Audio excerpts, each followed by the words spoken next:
What is up, wrestling fans? Welcome to another Pay-Per-Viewpoint edition of the Smark Moment Smack Talk podcast. I'm your host, as always, Tony Mango. Joining me, as always, is Robert DeFelice. How you doing, Tony? Doing all right. How you doing? I'm having a capital day. Capital day. I'm having a wrestling center day. It's doesn't work that way. How are you all? How are you all doing out there? Drop a comment below. Tell us your how your day is. Tell us your thoughts as well of what we're going to be talking about here tonight, because this is the post show for NXT TakeOver 31, which just went down a few minutes ago. So we've got a couple of matches to break down. We'll tell you the results of that, recap all the elements of it that we feel like we want to talk about, give our thoughts on the thing as a whole, review whatever we're going to review, the way that we normally do things here. So we invite you to do the same thing in the comments below. Do that on YouTube in particular, because that's the best place for you to be interacting with us. While you're over there, hit that like button on the video, hit that subscribe button if you haven't done that already, and ring that little notification bell, because not only when you're subscribed and you're set up with the notifications do you know when we post videos, you also know when we go live. Next week, our main event is going to be the Q4 mailbag for 2020. So once you know that we're live on that, you can hop in, join the live chat, send in your questions, take advantage of that kind of thing, and have some fun with us.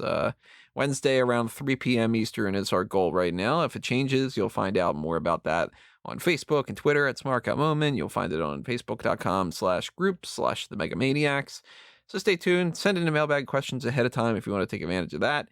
And just gonna, drop a line. Tell us your thoughts on everything that we got going on here. We're doing the admin work. If you hear any different noise, I do apologize. I got a window open. We're going to see how that works. Not how windows work. I know how windows work. Just, having a window open for the podcast. I want to make some kind of a joke about when a door closes, a window opens, or some kind of thing about being a Mac and a PC or whatever, but I'm a PC guy, so it doesn't really work the same. Oh, man. Remember those commercials? Yeah. And the multicolored, big, giant computer monitors where it's like, oh, I got the blue one. So bad, dude. Me too. As a kid. Well, let's start just digging into this with the pre-show. Not much to talk about. The pre-show is only half an hour. No matches on there, unlike some of the other ones that we've gotten before. And the only real thing that I can think of that's worth noting is that Rhea Ripley said that she wants the winner of Io Shirai versus Candice LeRae. Triple H. Remember when I told you that happened 2 hours before the pre-show? Yeah, Well, before the pre-show aired? A little weird that they did that ahead of time, right? I guess so. But the takeaway that I have from that already, before we knew who won and all the other things that happened later on, which we'll get into, of course, was that Triple H was pretty, dismissive of it. It was pretty much like Rhea Ripley says, oh, I want to fight Io Shirai. Well, he's like, well, yeah, Candice LeRae could win too. And she's like, okay, well, then I want to fight Candice. And he's like, yeah, by the way, you're going to be at the top of everything on Raw and SmackDown. So the guy literally, Rhea Ripley is 22, 23. It's crazy. I said this about Kyle, and I think it applies even more for Ripley. When Triple H is standing in front of you and literally tells you, well, it doesn't matter which one wins because I think you'll kick their asses. And by the way, within 3 to 5 years, you'll be the top superstar in the whole company. I was like, well, how does it get any better than this if you're Rhea Ripley? If he would have pointed too. Yeah, he did need to point. You get that point. That's worth a championship. But later on, we dealt with that. It's the semi-main event, so we'll get into that a little bit later too. But we started things off with the first look at the Capitol Wrestling Center. This is the brand new. Wasn't a thing until this morning. Yeah, this is the brand new, the look and feel that we've been told. It's going to have something fresh. It's going to look different, whatever. And it turns out what that was all about was they gutted the Performance Center, which now it makes more sense why they did some of the things that they did, where they had the windows, the mirrors smashed up and some different things. And we kind of played around with that a little bit. It's like they probably knew that they were just going to do this. Or maybe they decided at the last minute with all these things happening with COVID. But they have repurposed that. They've switched some things around. I don't know what the rest of it looks like because they didn't show us. They only showed us the ring and the arena around that. But it's now called the Capitol Wrestling Center, Capitol with an O. And it's a reference to the CWC back in the day before we had World Wrestling Entertainment, before we had World Wrestling Federation, before we had Worldwide Wrestling Federation. So I like it and I don't in some ways. It's What don't you like about it? Start there. well, it's still too dark. But then again, it's like, I like that. I don't know how much lighting they can really put in there without it being a distraction. So maybe this is the best that they could get it. But it's just, to me, it's dark, you know? I've never been a fan of the CWC logo all that much. I like the way that they incorporated NXT into it. I like that. That was a nice little touch. But it just looks like an eye to me. Like not one eye, but it looks like a set of glasses.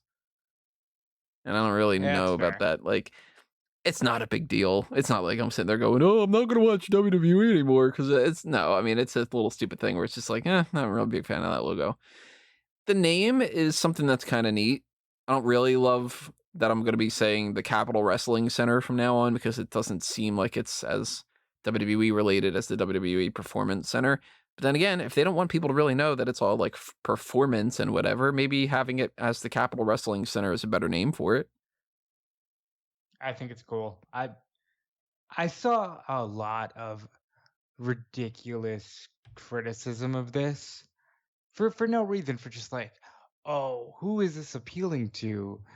Who even knows about Capital Wrestling? It's like, first of all, God forbid they actually embrace the history of wrestling, in a company that has always tried to get rid of the history of wrestling.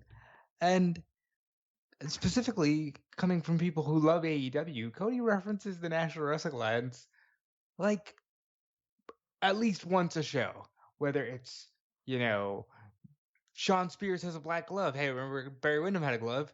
Remember that? Or like, they do this all the time. Why can't WWE say, hey, these are our roots, and we're just using this name because, first of all, we own it. Second of all, it's a cool way to pay homage to our roots. I liked it. I like the look of it. I think it's kind of cool. It's gritty. I would have added one touch, and that's an interview section, like how, if you've ever seen the Jim Crockett era NWA, where like Flair cut a lot of his promos, how they just had like the interview section right there. I would have added one of those. Do they have that for NWA Power? Yeah. I would have totally had that here. Well, we don't know if maybe they have something in the back or whatever different. I mean, they didn't show any kind of thing like that when they did their quick interview with Mackenzie Mitchell, but I like the feel of some of it. Like, they've got the Thunderdome screens, which helps out a little bit. They've got some people around ringside. I don't know if that's really safe or anything, because it's certainly not social distancing, but you can't argue with... They're in individual pods, and they're doing it exactly how AEW is doing Dynamite. Let me say that. And of course, the argument will be, well, Dynamite is open air and blah, blah, blah. It's like, listen, you're going to pick because it's WWE. So go ahead and pick. But they're just trying different things as we are more in limbo than ever with the COVID-19 situation. So let them try. And if it fails, it fails. But at least they tried. The cage is kind of interesting, the little chain link fence. Yeah, I like that. Not bad. It's like you can see through it well enough, and you could throw people into it. Yeah, rake their face like it's a cage match all the time. Yeah, so I kind of dig it. It's a step up from Full Sail, but at the same time, I don't want them to not like improve on it. There's still some tweaks that they could do that can make it better. And for that matter, of course, there's nothing compared to the idea of actually having fans.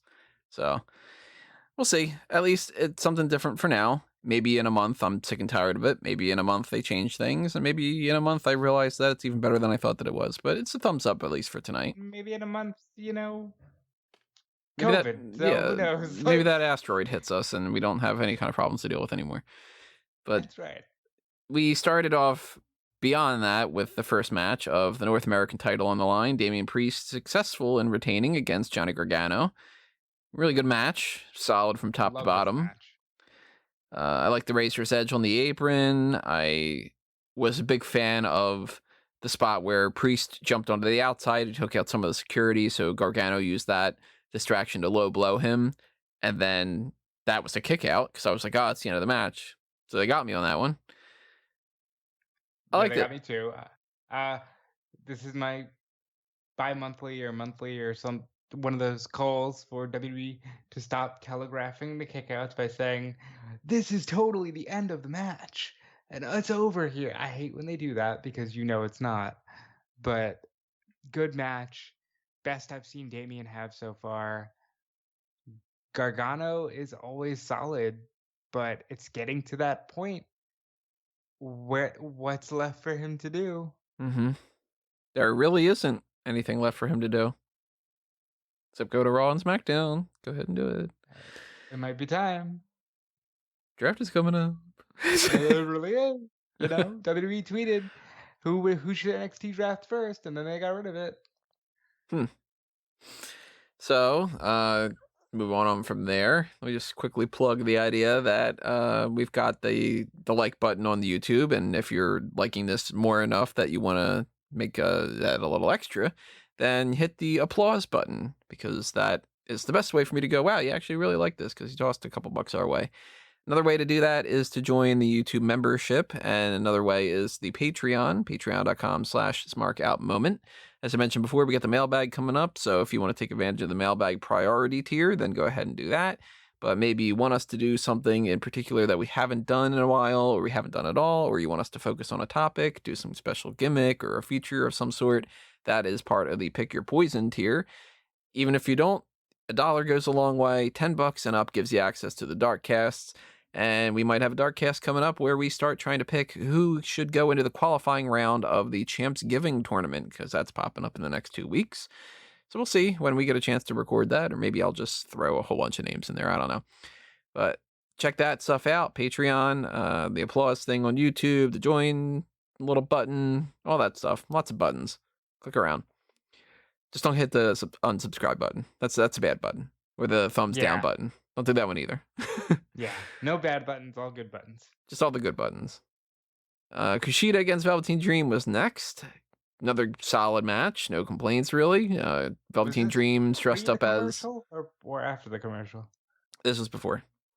Okay. So, Kushida, of course, he has his Back to the Future tie-in with the way that he's dressed. And Velveteen Dream dressed up more like Doc. That was kind of funny. Series of good moves here and there. Nothing super stand out. Kushida wins by submission. There was a story here. It was Kushida is angry, and Velveteen Dream paid the price. I will say this: Dream sold his ass off for Kushida and really made it seem like his arm was hurt, and the him begging off and screaming, I'm sorry, please stop," was probably delight to the internet. And the only thing I didn't like, and I debated on even talking about it, but I want to, Velveteen Dream hears the boos, because there were some real fans in attendance, and he hits a Bronco Buster, of all moves, and then says, "Boo me now," as he's, doing the Bronco Buster very with great anger in the face of Kushida. And I just thought that was a weird call. After the match, Kushida kept going after Velveteen Dream. I don't want them to feud anymore. Nope, I think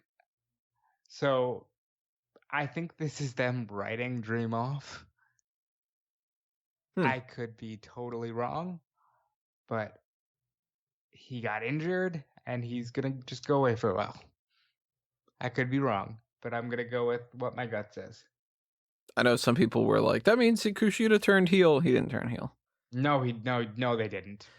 Yep, but there are some things tonight that made me go, I gotta change the heel and face turn thing twice. Oh, well, hold on. But did people really ask you if Kushida turned heel? Wow. I know you guys are trigger happy on the heel and face turns, but really, take it easy a little bit sometimes. If anything, I think most people would say that was the biggest babyface moment of the night. Maybe. Well, a bigger babyface moment of the night, especially for some of the people that are out there that are like, when is this coming back? We know that Halloween Havoc is finally happening in the WWE. Because it's NXT Halloween Havoc is coming October 28th for that episode of NXT. It's going to be hosted by Shotzi Blackheart. I love this. I'm assuming it's a regular episode that it just happens to have like Shotzi's like, hey, we're gonna like talk about this tonight, whatever, like sort of thing. Talk about pumpkins. Yeah, maybe there's like the gimmicky type of things that they do. Maybe they'll have like the trick or street fight happen in NXT. They've got the names. I don't know why they didn't use these things before, because it's not like they just got the names from WCW 2 years ago and they just haven't figured it out what they wanted to do yet. And yeah, Great American Bash being a part of NXT isn't the same as Great American Bash being in the WCW side of things, and Starrcade doesn't matter as much. But would you rather see that, or would you rather just see that just disappear? And for the people that complain and all that, to me, give me Halloween Havoc from NXT. That's cool. It would have just been an October 28th show without that. What they've got the Halloween Havoc name, it means something more. It seems like it's a bigger deal. All thumbs up on my end. I only have 2 of them, but you got all of them. I will say this. I think this comes down to Triple H being a fan. I think all of this, even let's go back to the Capitol Wrestling Center.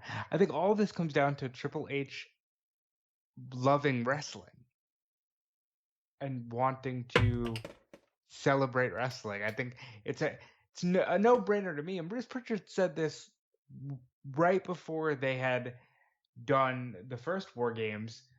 Conrad asked him, "Hey, why haven't you guys ever used War Games?" And he goes, "I don't know. Paul probably do it. He loves the NWA."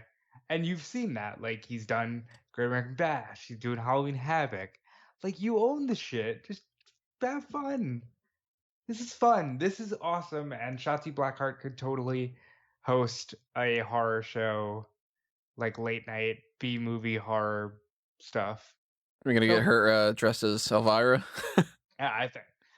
I would go so far as to say right now, yes, you will absolutely get her dressed as Elvira. Who dresses up as a Crypt Keeper? I was gonna say Cameron Grimes, but he's not like big enough. Plus that accent, he can't pull off. I don't know. I don't think they have anybody who could play that role. I like it. That's cool. Nice little touch. And depending on what they do, maybe it'll be a really fun show. Maybe it'll just be the regular show with some spooky decorations. But I like it. Real quick, couples costume for Johnny and Candice. Give me your prediction. Gomez and Morticia. I'm thinking heel Disney couple. That's right. They're really into Disney. So they're not going to do Beauty and the Beast. They're not going to do Gaston and Belle. Aurora. Not Aurora. That's Sleeping Beauty. Not Belle. Who's like a villainous couple that would be like that? Yeah, I'm trying to think. Does Disney have villainous couples? They gotta have something that would be. Well, at the very least, I think Candice will be Maleficent. Is there a guy in Maleficent other than Prince, whatever the fuck? Because they're all Prince something. Let's see.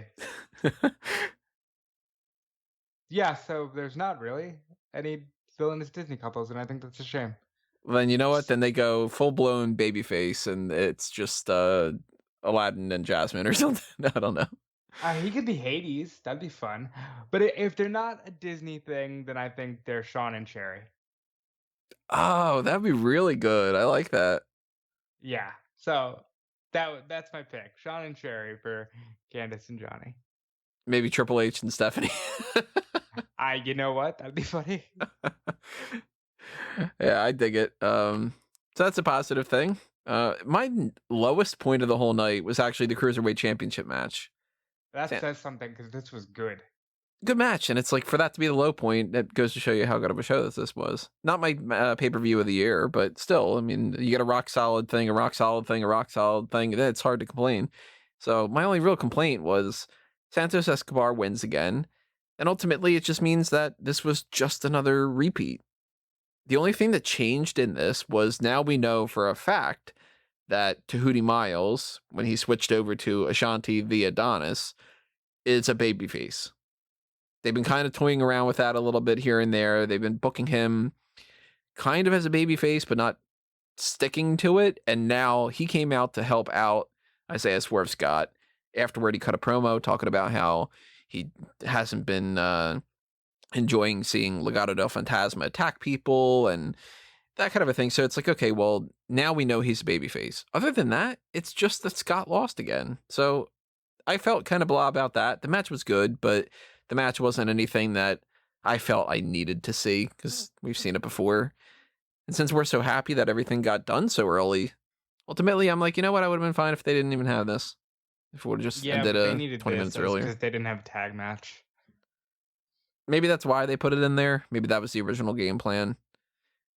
But it's still just maybe spice it up a little bit. Maybe do something a little bit different. Maybe get 2 out of 3 falls. You know? I enjoyed Ashanti got a chance to speak. I thought that was cool. But I don't want to not talk about the moment in this match that actually made me pop. There was a super kick by Escobar where he caught Swerve as he was like jumping in the air off of a roll, and it actually got an audible holy shit from me. So I think Escobar is money. I think he could easily go up to the main roster tomorrow, and this was good. Not a big fan of the shoulder breaker. It was pretty awful. I love shoulder breakers. What's wrong with shoulder breakers? That shoulder breaker was pretty bad. He basically Why? just picked him up and then put him down. Wasn't even really a shoulder breaker from my angle. But I did like the Hurricanrana. That was sweet. Oh, dude, that was awesome. And how smooth they are with it, too. Mm-hmm. So, I mean, Like, you take two good guys, you put them in a ring. Sucks at times if the guys aren't smooth. These two are smooth, so flip away. Yeah, so if that's the worst part of the night, you know, that's pretty damn good. And Vic Joseph did do the thing I don't like where Raul Mendoza and Joaquin Wilde show up, and he's like, what are they doing here? Yeah. What the fuck do you think they're doing? Yeah, they're coming out here to screw with the match, you know, the way that they always do things. Heels do it all the time. It's been happening for decades. It's nothing surprising by now. But then we had the NXT Women's Championship match. That was another great match. Candice and Io had some great spots here and there. One of the standout things for me was Candice inadvertently hits the referee, and I'm like, oh, that's a pretty weak ref bump. And then there's another ref bump where Io ends up kicking him, and I'm like, this ref's having a bad day, isn't he? He's just like, ow, my face, ow, ow, well, stop it. That leads to Johnny Gargano running in with a referee shirt on, trying to do a fast count, which Io kicks out of, which it wouldn't have mattered anyway. He's not a referee. Why not? It mattered for Bayley. That just goes to show you how stupid that old was. But he sets up the idea that he's going to give Candice the belt to be able to strike Io with, and she does. And I'm like, all right, that's the end of the match. And Io kicks out. I'm like, oh, shit. They got me again. Yeah, they got me on that one. Io Then retains. I knew it was over, and I felt bad. And, you know, good thing on Io. But then we get... And that was it. Nothing else happened. and then, like, we didn't even have a title match for the Balor and all that.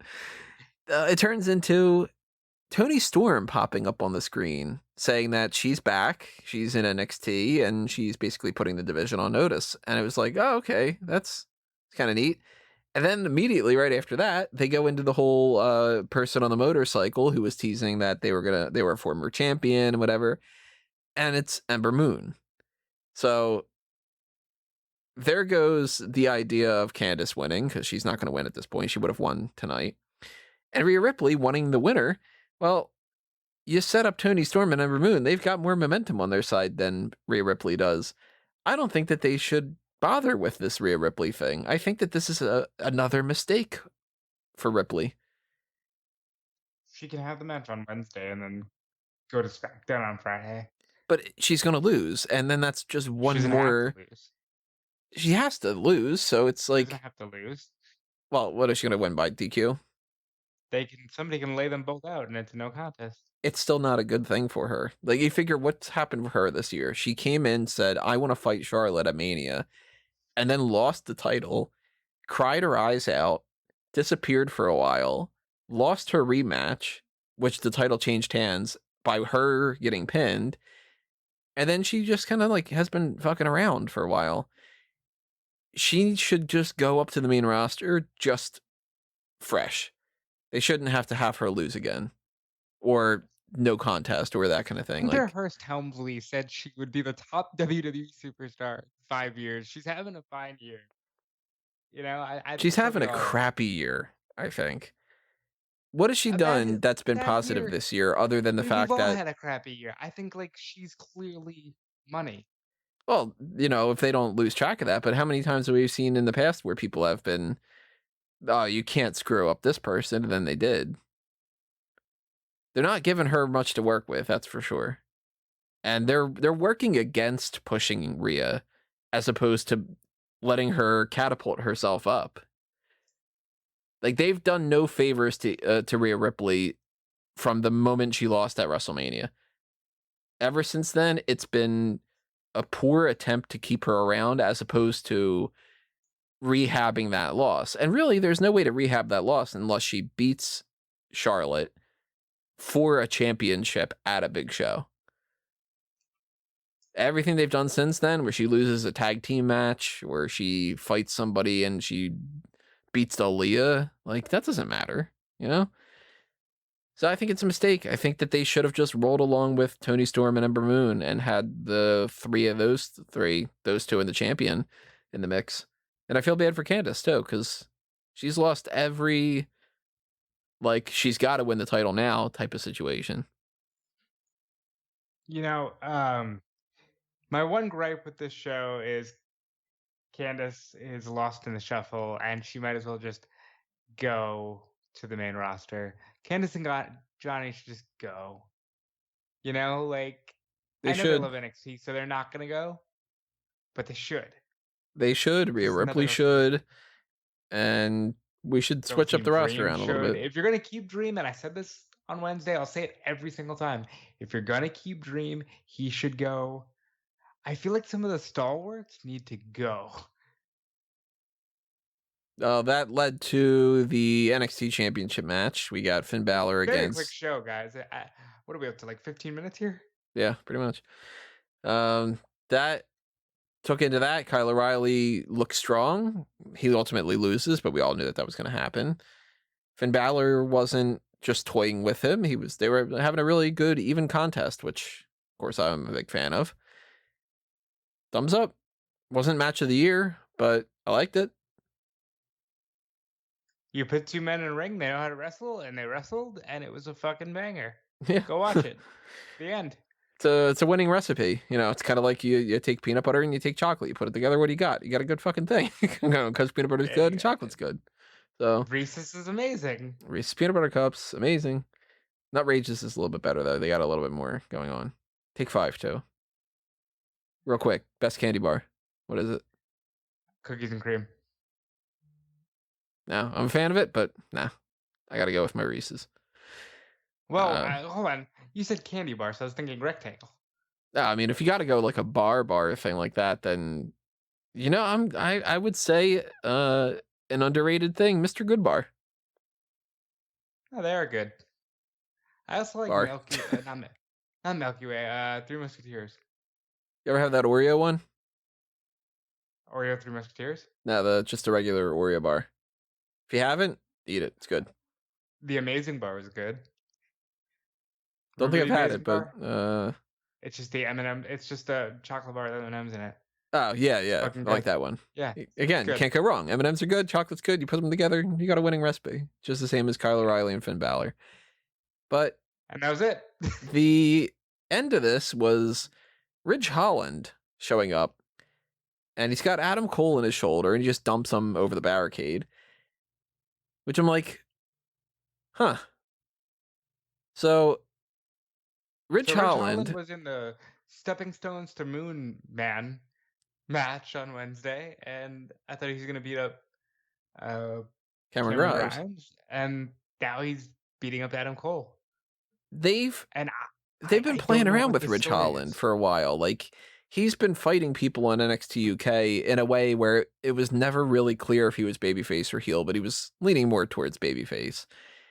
And then they seemed to pretty much solidify that with the Cameron Grimes thing just a couple days ago. And now he's maybe a heel again, because was this supposed to be a shot at the Undisputed Era? Was it a shot at Finn Balor? Shot at both? Because ultimately, even though they're playing around with Balor and the Undisputed Era too, like they're very clearly in this, we don't want everybody to be a staunch babyface and a heel if we can get around with it type of thing. Balor's like a heel that they put up against heels, sort of. And it gives me the impression that it's a group of babyfaces, 5 different babyfaces essentially, and Ridge Holland, a babyface, going like, "Hey, screw you, babyfaces," and then being, turning heel. And then you get War Games. All right, War Games. How would that factor in the War Games? I don't know. Ridge Holland and others. Maybe William Regal just says that to himself every once in a while. He's just like sitting at the table, like eating some Cheerios, and he's just kind of like, War Games. His kids are there. They're like, Dad, what the fuck? God damn it, it's the morning.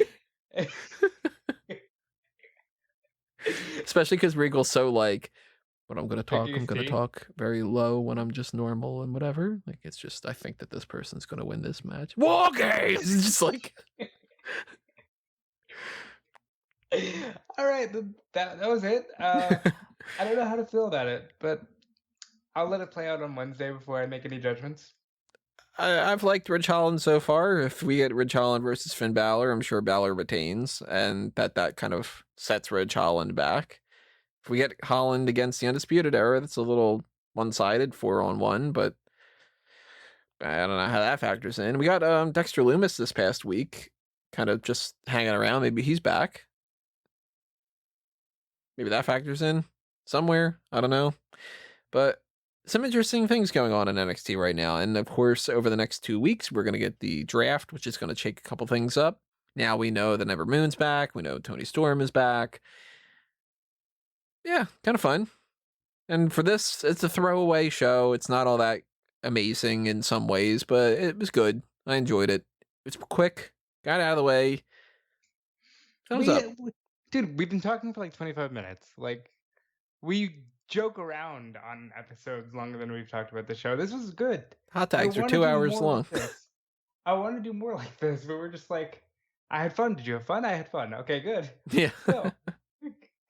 Well, if you want us to have more fun, again, remember that there's the Patreon. If you want us to have more fun with Fanboys Anonymous, go to fanboysanonymous.com, hit up the Patreon for there, subscribe on the Facebook and the Twitter and the YouTube channel, because that's a lot of fun to do Fanboys Anonymous content. I'd love to do more and more of that. I actually posted that thing I was talking about of who should kill the Joker. So if you are interested in my thoughts on that, check that post out. And if you think it's fun to pick up some merchandise, then pick up some of that stuff on TeePublic and Redbubble.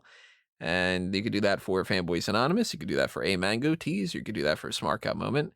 Just for the hell of it, I put up a shirt design on TeePublic yesterday that just says 122 and an 8. I was like, I know, I get that stuck in my head lately. I'm just going to type that out and see what happens. Pretty sure that the number one seller that I've had out of everything is just the reference to the 14,600,000 and whatever from Infinity War. People keep buying stickers of that. So I'm like, if people like just text, then I'll put some more text things up there. Maybe you're interested in any kind of design ideas, though. Maybe you want something in particular. If you do, send a tweet or something at me. Let me know, and I'll try to work something up. But they got that going on. We got the Patreon stuff I already mentioned. We've got some of the other things happening pretty soon on the channel. I mentioned the Champs Giving. I mentioned the mailbag. But we also have the Paul Heyman SmackDown podcast each and every week.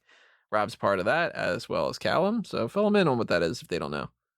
That is where Callum and I go back to 2002, and we will eventually get to 2003, where Paul Heyman is the head writer of SmackDown. And that's going to go from, well, we started it in the lead to Vengeance 2002, and it will go all the way up to WrestleMania. And the most recent episode that should have hit your feeds yesterday sees the fallout of WWE Unforgiven 2002 and the start of the WWE Tag Team Championship tournament. And it's a good time. Callum and I love hopping in the DeLorean and talking about good wrestling as opposed to bad wrestling, and it's fun. Again, we like having fun on this channel. Fun's fun. Fun is fun. I always say when I point out something that I'm like, oh, it's kind of cute, and Caroline will be like, oh, of course you thought that that's cute. I go, cute things are cute. That's why they're cute. Like, it's just what it is. You know, it's fun things are fun. Her. Yeah, exactly. She's like, yeah. A little Sour Patch Kid. She hates that so much. It's real though. She's like, I am not a Sour Patch Kid. Yeah, so cute things cute, fun things are fun, great events are great. NXT's awesome when NXT's awesome. That's how things work. Logic, vote for me for president. And You don't want that stress. I'd figure shit out. I'd be a good president. I'd get killed pretty quickly because I would start figuring things out and people don't want you to. I'd make that one speech where I'd go, all right, everybody, this is my first State of the Union address. Here's what's in Area 51. It's actually aliens, whatever. And then I'd just gonna. But if you want that to happen, donate to the Patreon. I don't know. Maybe I'll do that into some campaign thing. Vote for The Rock. There's a t-shirt that you can pick up for that. Yeah. Anyway, that's what we got cooking around here. We've got the AEW roster tier list coming up in a couple weeks. We've got the draft review coming up after the draft. So there's a couple things heading your way, as well as the Hell in a Cell talk when we get closer to that. Hot tags each and every week. Maybe we'll do some more completely random, off-the-wall 2 hour and 15-minute nonsense like we did this week. Maybe we'll do a little ones that are a little bit more kind of condensed and not as crazy. I don't know. But if you do like the crazy stuff, join us for the mailbag later on this week. That's just free and open and fun. And since fun things are fun, that'll be fun too. And I hope you had fun listening to this show. Drop a comment below, hit that like button, do all that good stuff that we said before. And we'll be seeing you next time. I don't think. But, you did. Didn't you? No, I said. You mentioned the Playman SmackDown. Did you toss that in there too? I don't know. Also, Dude Felice to Twitter, WrestleZone, Fightful. You know where I am. I just feel like being professional. All right. Keep having fun. And I'm Tony Mango. So you know where Tony Mango is? At all the Tony Mangos. All those things. We'll see you next time, though, everybody. Thanks for listening to this. This has been another Smark Out moment. And we're being counted out.